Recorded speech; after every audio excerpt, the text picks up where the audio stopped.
All right. This is the Tell Me About It podcast. This is where I get to talk to people who know stuff because I don't know a lot. I'm Stella Graham, and my guest today is the fabulous Radu. Is it Isaac? Is it Isaac? Who knows? Radu, mate, how are you? Hi, pretty good. Pretty good. Excited to be on, and also excited to not do that much during the day. Yes, I agree. Now, for those of you who might not know Radu, where have you been? Radu is a stand up comedian. You may have come across him on Comedy Central's Extra Stand Up Express, or you've done a bit of BBC stuff as well along the way. World Service, What Makes the World Laugh. Whenever they called me. and Now, this was interesting. I totally got the information about you from your website. And it says Okay. you started comedy in 2006 in Bucharest. Yeah. That's in Romania, right? Yeah. And now this is what it says on there. It says in the summers of 2013 and 2014, you switched to doing it in English to make yourself understood by the Los Angeles open mic audiences. Yeah. So I thought that was the shortest way to say I spent 2 summers in LA, and Aha. also to say that I was doing it in Romanian back home. And it is Uh-huh. a bit of a switch when you switch languages, just because it's like more than anything, just switching jokes. Aha. So As you went to the States for a couple of summers. I went to the States for 2 summers, and then they canceled my visa, and then I came here to London, which is good enough. Fair enough. Now, obviously, we could chat about loads of things, but what I'd like you to tell me about today is Yeah. can you tell me what is it like growing up in Romania? So it's like any sort of childhood. It's confusing. You're very happy, but also very sad. But also you don't know that that's the happiest you'll ever be for the rest of your life. Okay. So I guess that's why you're not taking more advantage of the happiness. I would say, yeah. I haven't really grown up in any other places, so I can compare. Okay. Uh, I would say I don't. I heard this expression like a free range children. So Hmm. basically, children that were able to kind of. I think I was when I was like I don't know, even like 5. I think my parents would be kind of cool with just me. Okay, well I'm gonna go out now. See you, and I'll be back in like 5 hours. So I felt like I grew up. I don't know if it's Romania or just that decades of the 90s where you could just roam the streets when you were 5 alone, and and people would be cool with that. Ah, okay. So let's start with which part of Romania did you grow up in? So I'm like from the east side. It's called Moldova. Hmm. So basically, there's like a Moldova. There's the country, but also I there's was the totally region. And thinking that when you said it. I was like, oh my God. Okay. did you really know that Moldova is a country? I mean, if England have played them at football, then yeah, there's a chance I've heard of them. Okay, so yeah, so it's a country, but also a region in Romania. So I was sort of close to the border, Hmm. and a town that's sort of considered to be very. It's a bit of a punchline city in Romania. But Hmm. having said that, when I was growing up, I didn't know it was a punchline city, so it was fine. Okay. So sorry, it's near the border of where? It's the border with Moldova, the country. So you grew up in a place It's, called Moldova, which is near yeah, the border of the country Moldova. yeah. It's basically the eastern border of Romania. Right. Okay. I was Okay. the northeastern border, something like that, Okay. called Vaslui. I'd love to say I've heard of it, but I have not. And Most how people long did haven't, you? but we did have a good football team for a while. We Oh, almost there we won go. the the national championship or something. I think we drew against Lazio at one point.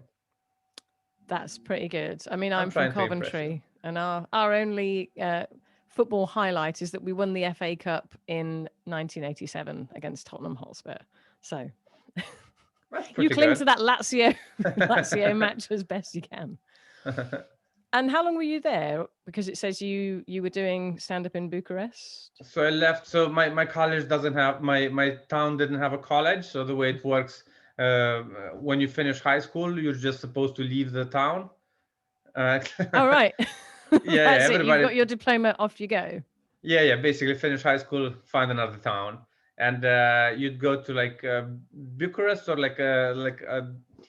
there's like a couple of more options, but yeah, Bucharest and Yash are the main ones. Then I went to Bucharest because I didn't know if they had a comedy club, but I assumed if there's going to be a comedy club, it's probably in Bucharest. Okay, okay. And then sort of technology wise, because when were Yeah. you born? Like 86. 86. Because I remember having a conversation with a friend who grew up on the sort of Hungarian Romanian border, and we were talking about the kind of things we had when we were kids. And he was Yeah. telling me that they didn't really have much in the way of like color television when he was a kid, and things that I just took for granted that we did have, or even like color photographs as a child. So yes, I think it depends on how old he is. I think we started getting a lot of stuff after the regime fell. So Okay. basically, we started getting most of the Western stuff, but there was like two caveats. As whoever like, so I guess everybody got a color television between like 1989 and 1995, Wow. depending on you when you could afford it. And also there was like huge taxes to buy stuff from outside the country.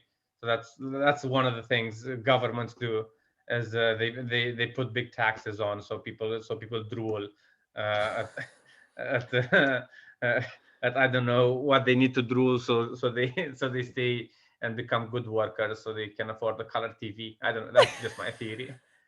That's really interesting to me because when I first heard about something like this, it seemed so unreal to me because I I grew up in the 80s as well, but earlier than you, Radu, as I've since Okay, found out.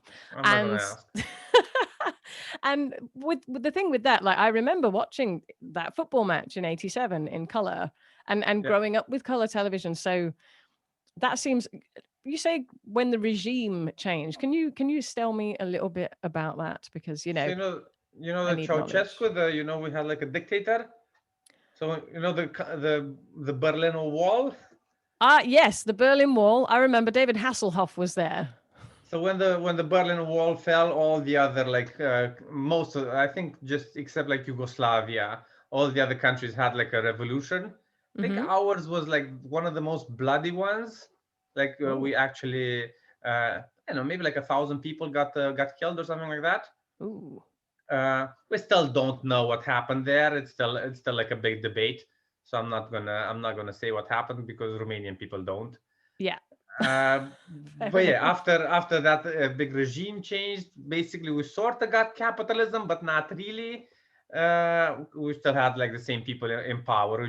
We just shot like two guys, but then the rest of the Shot two MPs. guys. I love how you say it so casually. Well, it's sort yes, but also uh, because it happened so long ago. I think it's the way you're supposed to. I actually heard about this from like therapists. If you go through like a tragedy, your goal is to be able to talk about it casually. So I Aha, think I think we've reached our our goal there if we talk about it casually. I Um, see.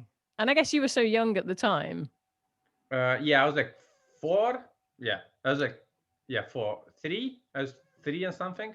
Okay, so you were pretty young. So in terms of like your growing up, how long did it take for I guess the things that I sort of took for granted that we had to filter through to you and your friends and stuff? So they never really came. Like even now, like Romanians, if we want to go to America, we need like a visa. So we're Mm-hmm. still never really. We're just sort of understood that.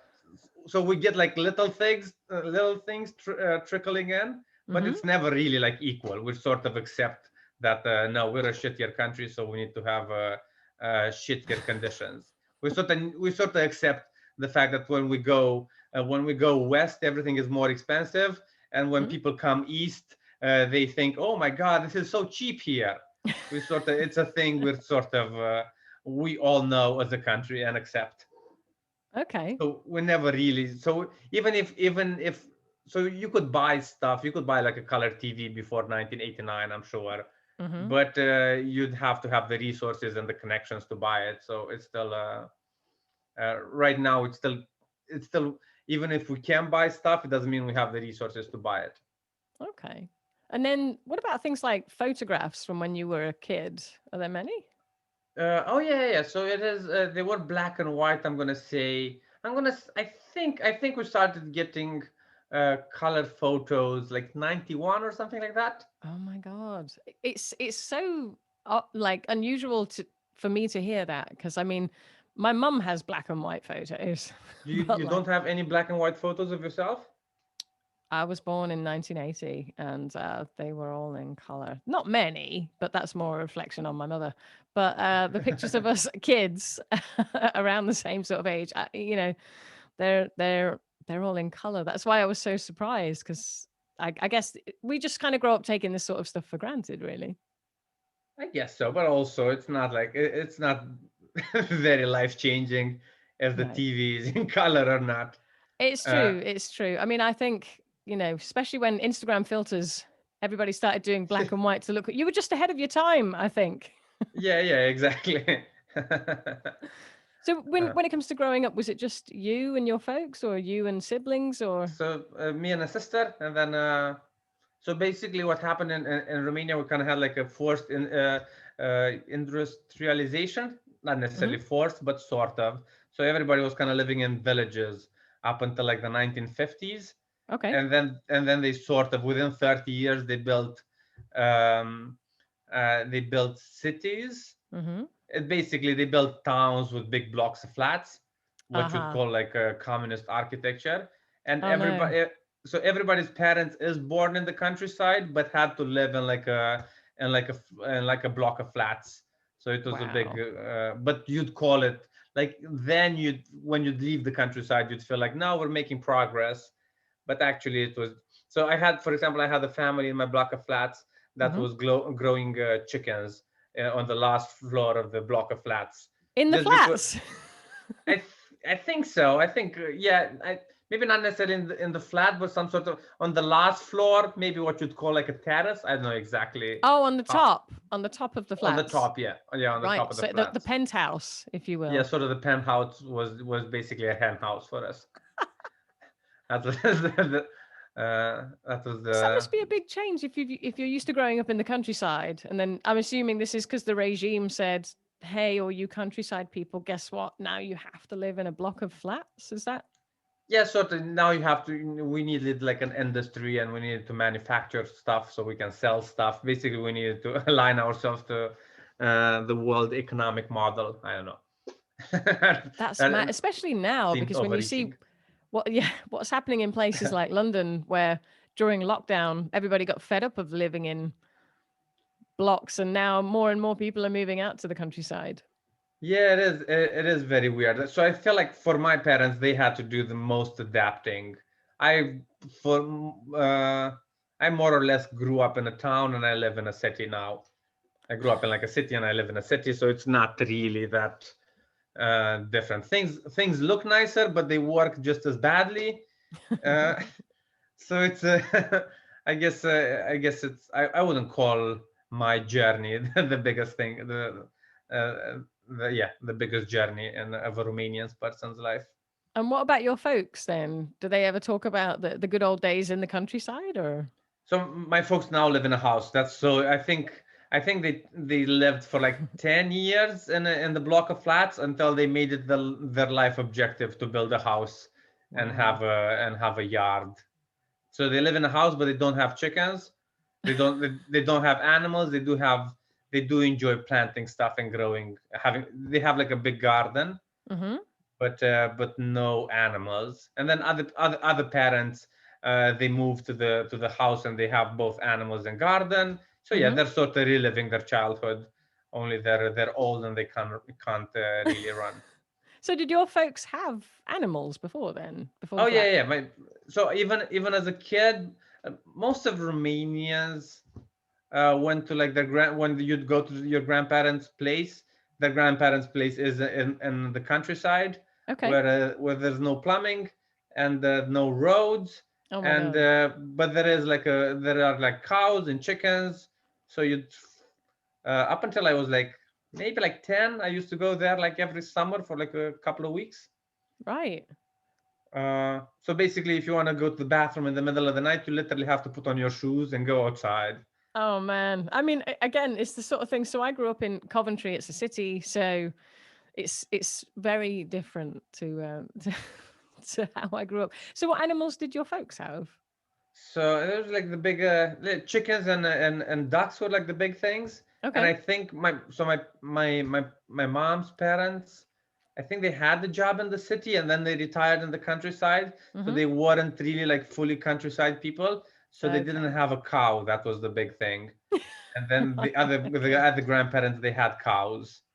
And Wow. it was almost like a thing of particularly in my grandparents on my mother's side. I remember being there and being not necessarily ashamed that they don't have a cow, but feeling some sort of lesser than other children whose grandparents did have cows. Oh man, God, you don't even have a cow. I No love that that cow. was a thing. My and grandpa had a car, but no cow, and that hurt me. and that was the thing. Yeah. Oh, I Yeah. love that.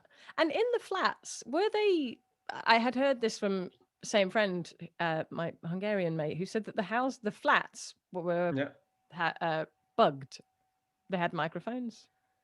I think it depends on where.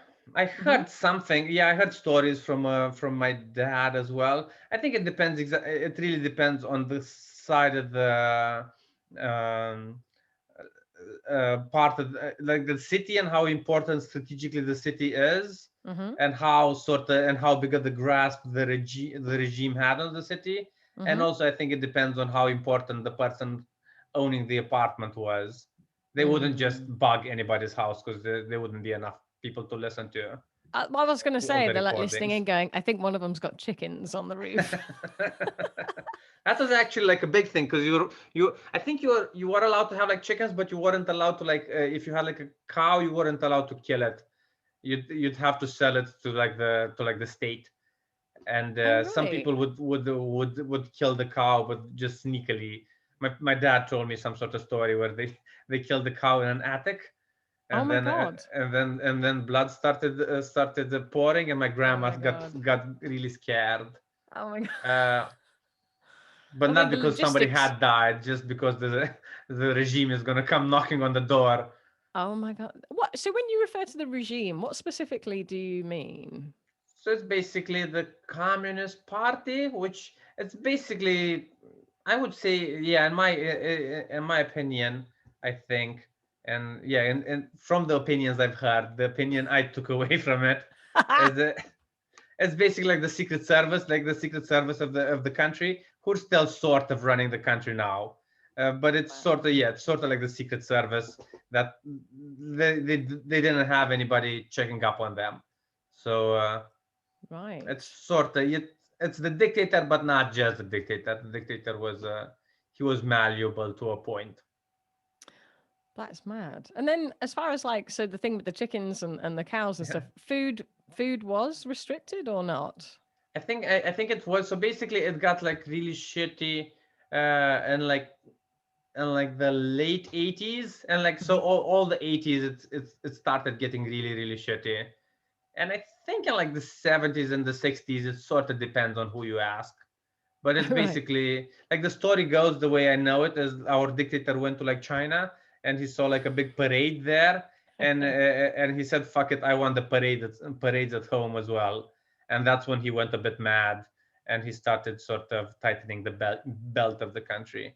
Okay. Who was this But person so also I you can need look to them up ask like after? 100 Romanians. Sorry. I was going to say who is this person so I can look them up after the podcast. Oh, Ceausescu. That's the big dictator.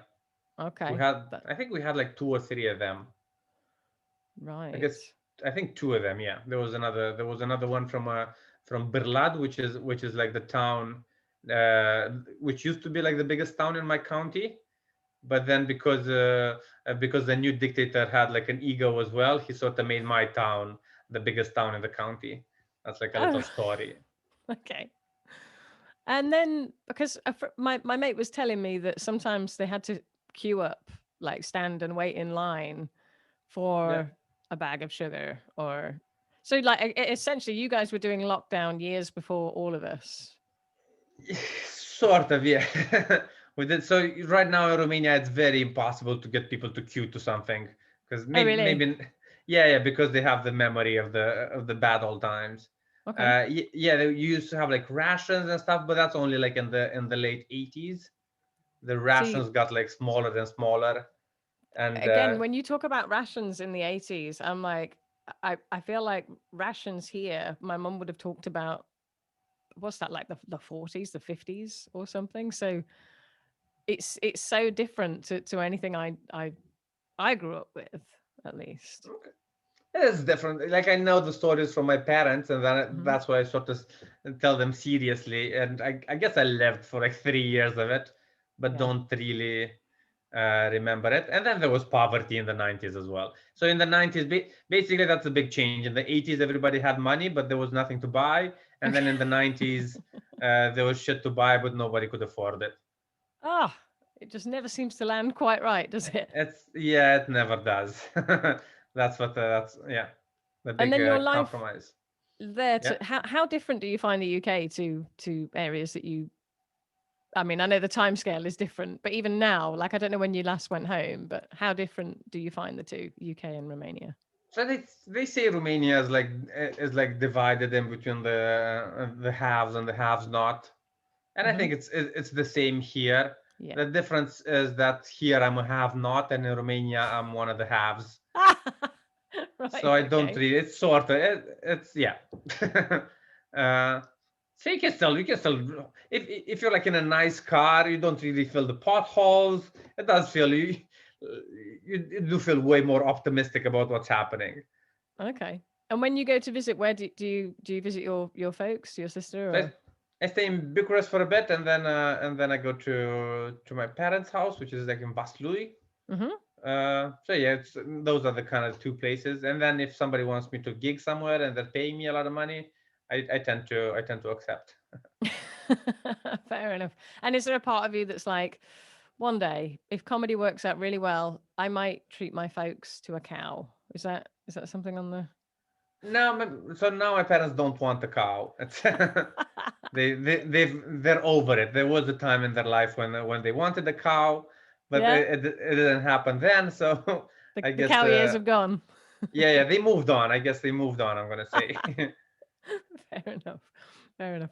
We are approaching that point in the podcast where I have to ask. Everybody loves a shout out. Would you like to shine a spotlight on a mate?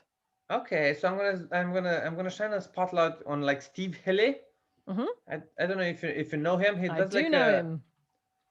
I think he did the most fun I've ever had on an online gig. Hmm. He runs it. It's called Wrong Answers Only. Yep. And right before I moved here to the UK, I did like a little tour in Romania. We were gonna do like American military bases and do like stand up in English. Oh So wow. it was me and like five other comedians, and Hmm. then Steve was one of them, and we had the best fun you Oh. could have. We just had like a free van, and we drove around the country, and it was Hmm. really fun to kind of because I was the only Romanian dude, and I was sort of explaining to them what they were seeing. So I got to sort Aha. of see the country through their eyes for a bit. Right. It was extremely fun. So just because of that 5 day road trip, Hmm. and because he's an awesome dude, and he talks about his penis a lot, which is hard to it's hard to make funny in this day and age, and somehow he manages, but he's also just the fact that he's trying, I consider him to be very brave as well. Very nice. Very nice. Right. Well, for folks who want to catch up with you, stalk you, follow you, do you want to just quickly tell us what you're up to? Yeah, so yeah, I'm doing a chess stream. That's what I've been doing in lockdown. A So basically, chess stream. yeah, so I Okay. play chess on Twitch, and Okay. I play against like other users, and sometimes I have like comedians on, and we laugh Hmm. about chess stuff, and it's all like on Twitch, and then I'm on YouTube, and I'm on all the others except TikTok. I'm on all the others except TikTok. What's with the chess then? Because I mean, I learned to play chess when I was young. I've played it a few times here and there. I quite liked Battle Chess, the game, and then the Queen's Gambit came out, and suddenly chess is cool again. It's sort of it started before the Queen's Gambit with the lockdown because they couldn't have it was sort of the only sport that could move online very very easily. Okay. So it just blew up Mhm. last year when the coronavirus came, and I started playing a bit. I started playing like a couple of years before, just because I was on buses a lot, and it's a good way to spend time. And honestly, it's like a very cool sport, and we have a lot of fun during the Twitch. So if you and a lot of people do like chess, so yeah, please do check it out. And also, yeah, I do stand up, but you know that there's other comedians doing stand up. You're never gonna get to me. Which is your favorite piece in the chessboard? Ugh, it's hard to say. I'm gonna say probably the knights because they're like trickier. Hmm. And then yeah, obviously I would trade like two knights for a for a queen. It's got to be the queen, hasn't it? But that being said, I know, but that's the mainstream answer. I would the knight is my favorite one. What are you really really good at chess then? Is that what I'm picking up from this? I'm decent. I'm not. I'm sort of good, but then if there are people who've given their life to chess, they call me decent. Okay. It's And it's where it's a do we find snobbish you on sport. It's a very snobbish sport. snobbish sport? Where on Twitch do we find that? It's Radu Isac under chess. You're supposed to you could find me there. I'll leave you the link as well if you want Okay. to leave them in the description. All right. So chess and stand up is your main thing right now. That's what I'm doing, and eating, and yeah, basically that's it. All right, cool. Well, all of the links to all the cool stuff you're doing will be posted in the YouTube description and in the podcast notes as well. Radu, mate, it's been really, really lovely hanging out with you. Thanks for coming uh, along. Thank you for having me. Honestly, the same, and hopefully see you at the gig soon. I know. Can you imagine? Yeah, I'm looking forward to it. all Cheers. I'm doing. Bye bye.